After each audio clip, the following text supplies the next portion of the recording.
परम पूज्य सोना रिम्पोचे की दूरदर्शी सोच और प्रयासों से, परम पावन दलाई लामा के आशीर्वाद से भारत के टेलीविजन इतिहास में पहली बार शुरू हुआ है एक टेलीविजन कार्यक्रम जो समर्पित है भगवान बुद्ध के दर्शन, ज्ञान और बौद्ध परंपराओं को।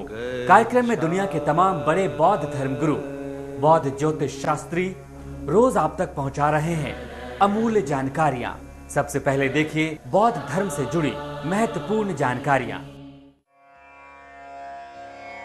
बुद्धं शरणं गच्छामि धम्मं। कार्यक्रम शराब सैनपो आपको हर रोज भगवान बुद्ध और उनके दर्शन से रूबरू करा रहा है। इस कार्यक्रम में हर रोज आप भारत के अलग अलग हिस्सों में रह रहे बौद्ध धर्मावलंबियों की जिंदगी और भगवान बुद्ध में उनकी अपार आस्था से रूबरू होते हैं।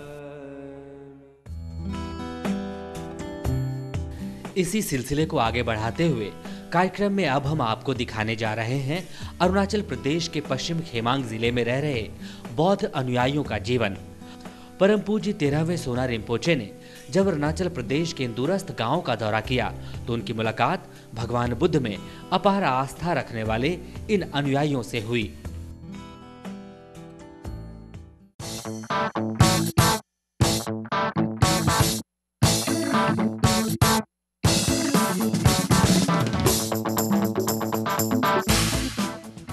परम पूज्य 13वें सोना रिम्पोचे की खलकतांग यात्रा की तमाम महत्वपूर्ण झलक आप पिछले एपिसोड में देख चुके हैं। कार्यक्रम में अब तक आपने देखा है खलकतांग में परम पूज्य 13वें सोना रिम्पोचे की पहली धर्म सभा। पहली सभा में परम पूज्य का प्रवचन और अरुणाचल प्रदेश के पश्चिम खेमांग जिले की सबसे प्रसिद्ध लागेला मोनेस्ट्री में शोक पूजा।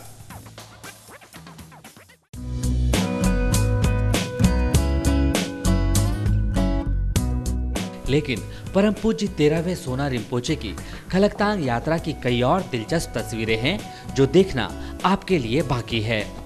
जरा पूजा का ये दृश्य देखिए। परम पूज्य 13वें सोना रिम्पोचे ने खलकतांग में सिर्फ लागेला मोनेस्ट्री में ही पूजा नहीं की, बल्कि गांव-गांव घूमकर अपने भक्तों की भलाई के लिए पूजा अर्चना की।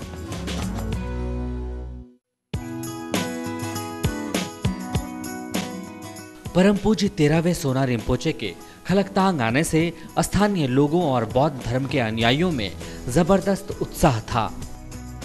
पूजा संपन्न होने के बाद लोग घूम कर परम पूज्य 13वें सोना रिम्पोचे को खलकतांग की खूबसूरती से रूबरू कराते रहे और परम पूज्य से बार बार खलकतांग आने का आग्रह करते रहे। खलकतांग में परम पूज्य 13वें सोना रिम्पोचे ने स्थानीय श्रद्धालुओं के आग्रह पर वहां भी पूजा की जहां उन्हें लगा कि भगवान विराजमान हो सकते हैं। कई जगह पूजा अर्चना संपन्न करने के बाद परम पूज्य 13वें सोना रिम्पोचे की खलकतांग धर्म यात्रा खत्म हो गई। लेकिन जाने से पहले परम पूज्य ने खलकतांग और आसपास के इलाकों में भगवान बुद्ध के ज्ञान और दर्शन का प्रकाश कैसे फैले इसका गुरु मंत्र भी दिया। वो आप देखेंगे अगले एपिसोड में।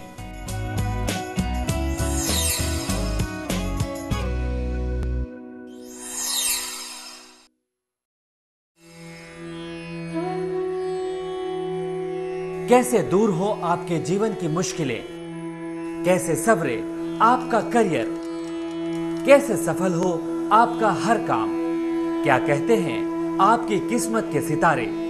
जानिए सटीक होने वाली बौद्ध भविष्यवाणियां।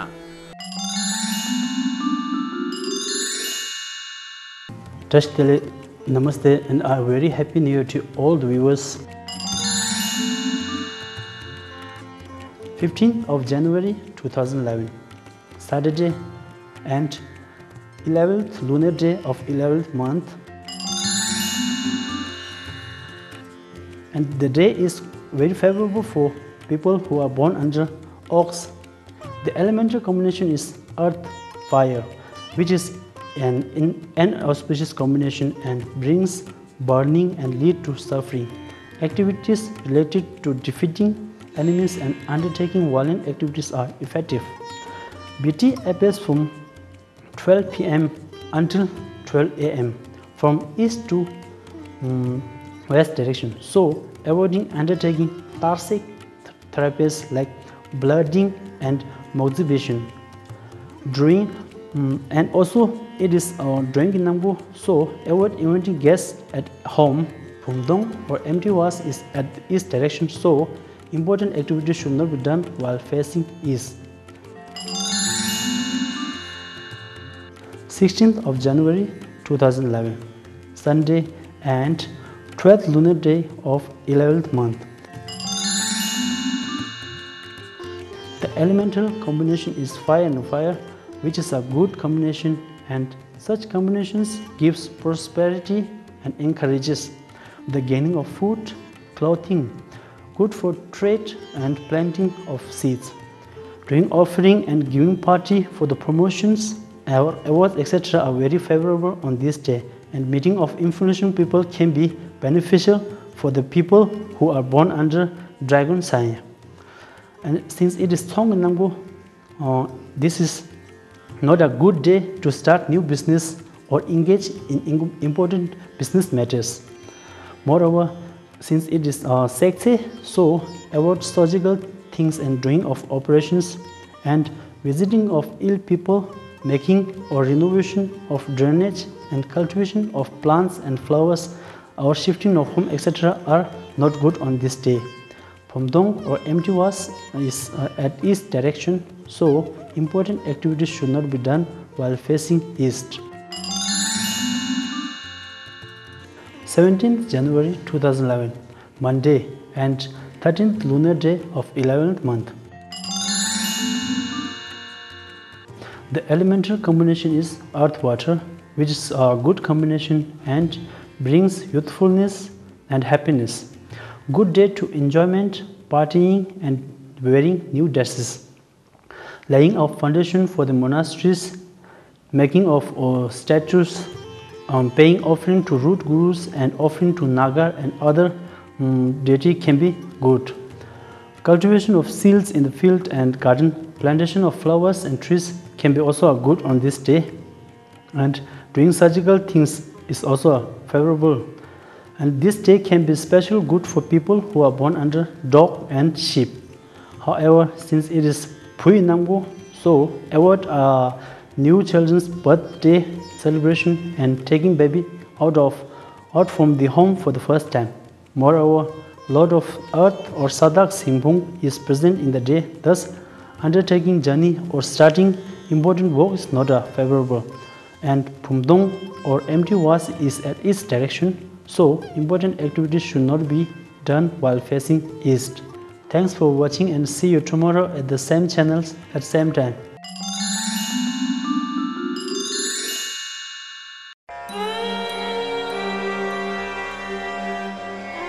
Buddham saranam gacchami, dhammam saranam. भगवान बुद्ध पूरी दुनिया के मार्गदर्शक हैं। इनके दिखाए रास्तों को अपनाकर हर कोई ज्ञान की रोशनी पा सकता है और अपना जीवन सफल बना सकता है। लेकिन आज भी बहुत लोग ऐसे हैं जो भगवान बुद्ध के दर्शन और बौद्ध धर्म के सिद्धांतों से अनजान हैं। इसलिए कार्यक्रम शराब सैंगपो में भारत ही नहीं बल्कि दुनिया के एक न एक सबसे बड़े बौद्ध धर्म गुरु हर रोज धर्म ज्ञान देते हैं।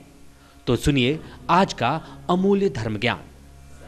अरुणाचल प्रदेश में बोमडिला के कॉलेज के छात्रों को बौद्ध धर्म की सही राह दिखा रहे हैं बौद्ध धर्म गुरु परम पूज्य 13वें सोना रिम्पोचे।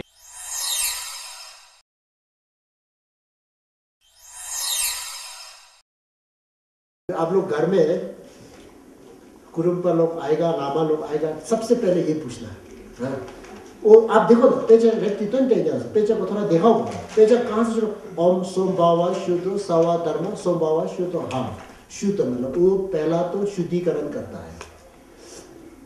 हाँ, इसके बाद क्या बोलते हैं? तोबा नी तो जो सब कुछ एम्प्टीनेस है, एम्प्टी है। क्योंकि एम्प्टी नहीं सोच करके आप करेगा तो उसमें सब कुछ अटैचमेंट वगैरह सब कुछ का गुंजाइश रहेगा। व्हेन यू फील पूरा एम्प्टी होते हुए भी तब जाके कंडीशनल ट्रूथ वाला आता है कुंजोक का। एम्प्टी होते हुए भी तब ये कार्य चलेगा। कितना इंटरेस्टिंग, देखो कितना मजा है। जैसे हमने कहा ना, फिल्म हॉल में घुसने से पहले फिल्म हॉल में तो थोड़ा मैं इंजॉय करूंगा 2 घंटा, उसके लिए तो जाएगा ना। ये तो नहीं है कि फिल्म हॉल में देख करके सुंदर लड़का मिलेगा लड़की मिलेगा और मैं उनसे शादी करूंगा, ये तो कोई नहीं है। हाँ, ये तो बेवकूफ होगा ना, है कि नहीं। जैसे बोला है कि फिर कोई आपको उसमें जाते हैं, क्या बोलते हैं, जैसे मैजिक शो में जाएगा और उसमें बहुत सुंदर आपको अच्छा तगड़ा वो आपको हाथी देखोगा तो मैं खरीद लूंगा। अगर ये सोच करके आप मैजिक शो में देखने जाएंगे तो गलत होगा। तो वो पहले से पता है कि मैजिक शो में तो जैसे हम इंजॉय के लिए कर रहा है ना, एक टाइम पास कर रहा, तो इसलिए क्या है, वहां में जितने भी सुंदर हाथी दिखाते हैं आप वो खरीदने का मन तो नहीं करता है। और ऐसा एक हाथी आप कहाँ से मिलेगा ये भी तो मन में नहीं सोचेगा, क्योंकि तेरे को पता है कि ये तो हम ऐसे ही देख रहे हो, ये तो इल्यूजन है, just for fun and watching ना, यही होता है ना। तो इसीलिए हमारे प्रैक्टिस में फर्स्ट वही होता है, तौबा नहीं, सब कुछ एम्प्टीनेस, अपने बल पर कुछ नहीं है, सब कुछ कंडीशंस एंड कारण जो भी है उस पर टिका हुआ है। तो इसलिए एम्प्टी होते हुए भी वहां से तब जाकर के एक क्रियाक्रम हम लोग शुरू करते हैं। तब क्या हो गया, क्रियाक्रम में फंसे रहने कर रहे हैं वो, क्योंकि पर्पस के लिए, लेकिन क्रियाक्रम में नहीं फंसना है। क्रियाक्रम मेथड है, गोल नहीं है। जैसे कि हम दिल्ली जा रहे हैं तो दिल्ली मेरा गोल होगा, मेथड्स में ट्रेन भी हो सकता है, एरोप्लेन भी हो सकता है, कुछ भी हो सकता है। अगर आप कहने लगे मुझे तो एरोप्लेन में जाना है, ट्रेन में नहीं जाएगा, तो वो आप मेथड में फंसे। दिस इज मेथड, ठीक है, एरोप्लेन मिला तो एरोप्लेन जाऊंगा, नहीं मिला तो ट्रेन में जाऊंगा, है ना। तो मेथड्स में नहीं फंस रहे, है ना। तो आज इतना मैं समाप्त करता हूं। कम से कम आप लोग ये 2 पॉइंट को कोशिश करना। फिर जब छुट्टी से लौट करके जब मिलेंगे हमसे, तो मैं आशा रखता हूं कि पिछले बार आज शौनक बोला जो माइंड ट्रेनिंग की बात है, उस पर आप कितना खरे उतरते हैं विद द रिजल्ट्स। मैंने कहा ना, दूसरा अभी जो मैंने एक आपको ढांचा बना दिया, बुद्धिस्ट वे ऑफ थिंकिंग ना, उस आप किसी से पूछो, एक कोई लामा लोग से भी पूछो तो जी लाम ड्रेबुसुम क्या होता है बोलते, ठीक है, तो अच्छा लगेगा। कोई अच्छे से बताएगा, कोई नहीं जानता है तो फिर वो भी एक प्रभावित हो जाए, अरे हमको थोड़ा सीखना पड़ेगा, अभी तो लामा बोल के नाम लगाने से नहीं होगा। अभी बच्चा लोग भी पूछने लग गया, अभी उसको ढांचा ही पता नहीं है, बेस क्या है पता नहीं है, मेथड्स क्या है पता नहीं है, फाइनल गोल क्या है पता नहीं है, स्टिल डुम डुम डुम बस की पूजा करते रहेगा, तो इट्स ऑलमोस्ट लाइक यूजलेस। मैं तो मजाक करता हूँ लोगों को, है ना। मैं बोलता हूँ मैं तो दुनिया का सबसे बड़ा सेल्फिश मैन हूँ बोलता हूँ।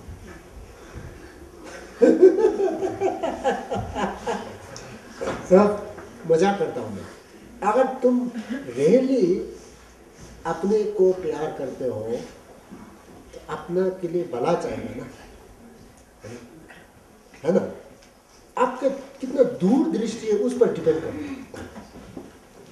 अगर आपके सोच दृष्टि जो है केवल इस लाइफ का है, तो फिर आप जो बोल रहे हैं वो सही है, बहुत तकलीफ मिलेगा आपको, आप प्रैक्टिस नहीं कर पाओगे अच्छी तरह से, क्योंकि कॉम्पिटिटिव लाइफ है ना। और जो लोग आपको गलत काम कर रहे हैं वो थोड़ा आगे निकल जाता है मेटेरियल वर्ल्ड में। लेकिन आपकी सोच दूर दृष्टि हो, हजारों साल तक आपका आने वाला जो 10, 20, 15, 20, 100 लाइफ के बारे में सोचता हो, तो फिर ये लाइफ में जो भी आपको पान गेन करना लूज करना वो बहुत छोटा हो जाता है। एग्जाम्पल, आप पूरे लाइफ का सोचेंगे तो 1 साल के अंदर में आपको कोई थोड़ा नुकसान होने वाला होने से भी झेलने के लिए रेडी हो जाता है। क्यों रेडी होता है? क्योंकि आपका फार साइडनेस है। अगर आप भी ना आपका फार साइडनेस जो है ना इस लाइफ तक सीमित मत रखो ना। आने वाला 10 लाइफ 20 लाइफ का जब आप सोचने लगेगा तो इस लाइफ का जो कठिन है वो बहुत छोटा हो जाता है, तब बहुत आसानी से तुम कर पाओगे। देन मैं जो बोल रहा हूँ वो आ जाएगा। तब यू डोंट फील कि हम दूसरों के लिए कर रहा है, यू फील मैं अपने को भला कर रहा हूँ, क्योंकि अपना भला उसमें है जो अच्छा दूसरों को खराब ना करे, तो आपको आने वाला सब जन्म में फायदा होने वाला है। इसलिए आज मैं जो दौड़-भाग कर रहा हूँ, तुम लोग से मिल रहा हूँ, बात कर रहा हूँ, मैं तो बहुत बड़ा सेल्फिश हूँ, क्योंकि मुझे बुद्धा तो प्राप्त करना है, मुझे ये जन्म के लिए नहीं सोचना है। तो उसी के लिए तो I need to accumulate merits. तो हम पैसा तो नहीं दे सकता हूँ तुम लोगों को, कितने लोगों को हम पैसा बांट के मेरिट कमा लेगा, वो तो नहीं हो सकता है ना। तो अगर किसी से बातचीत हो, किसी को कुछ नॉलेज मिले, किसी का इंटरेक्शन हो, अगर मेरा वाणी से अगर कुछ बोलते हुए किसी को फायदा हुआ तो still I am earning the merit ना। तो मेरा बैंक में खाता खोल के रखा है, उसमें तो जमा हो रहा है ना। तो अल्टीमेटली क्या हुआ, अल्टीमेटली हमारा बुद्धा तो प्राप्त करने के लिए एक कदम आगे बढ़ गया है ना। तो in real terms it's benefiting me. अगर ऐसा सोचेगा तो आपको तकलीफ कभी नहीं होगी। अभी मेरे दोस्त जितना पूछे हैं सब फॉरेन में घूम रहा है, ऐश कर रहे हैं, आराम से बैठे हैं, 5 स्टार होटल में घूम रहे हैं, मैं जंगल में घूम रहा हूँ। अगर मैं उसके साथ कंपेयर करेगा तो मेरे दिल में तकलीफ होगा, यार मैं कहाँ फंस के बैठा। हम कंपेयर नहीं करता हूँ, वो उनका लाइफ है, ये मेरा लाइफ है। और मुझे बुद्धा तो प्राप्त करने के लिए तो शायद क्या पता है कल को ये ज्यादा उपयोगी हो, ज्यादा ये फायदा हो जाए। कल को end of the day bank balance जब हम लोग गिनेगा तो I may have more merits, who knows, then the sum of my friends are there roaming in 5 stars. उनका भी बेनिफिट नहीं होता, हम ये नहीं बोलता हूँ बेनिफिट हो रहा होगा है ना। लेकिन जहां एक कुआं तक नहीं है वहां पानी निकलना, और जहां पे समुद्र बह रहे हैं वहां पे थोड़ा सा उसको क्या बोलते हैं प्यूरिफाई करके पिलाना, उसमें तो बहुत फर्क है। ऐसा करके सोचेंगे तो आपको तकलीफ नहीं होगी।